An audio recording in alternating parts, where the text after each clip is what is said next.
నమస్కారం. 5వ రోజు మహాలక్ష్మి అవతారం. బ్రహ్మశ్రీ సామవేదం షణ్ముఖ శర్మ గారు రచించిన అష్టలక్ష్మి కీర్తనలలో ధైర్యలక్ష్మి అమ్మవారి కీర్తనని శ్రీరాగంలో చాపుతాళంలో పాడబోతుంది.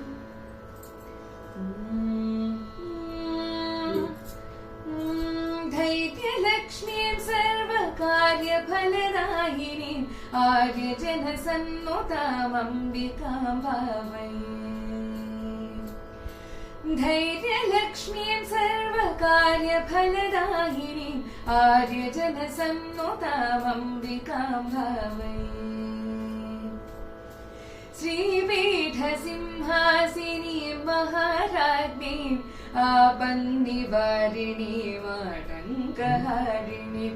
श्रीपीठसिंहासिनीं महाराज्ञीं आपन्निवारिणीम् आटङ्कहारिणीं. सम्पत्स्वरूपिणीं साम्राज्यदायिनीं. सम्पत्स्वरूपिणीं साम्राज्यदायिनीं व्यापिनीं लोकैकदीपाङ्कुरां भजे.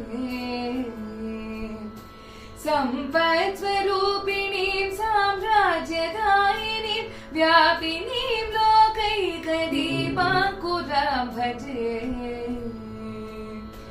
धैर्यलक्ष्मीं सर्वकार्यफलदायिनीं आर्यजनसन्नुतामम्बिकां भावये.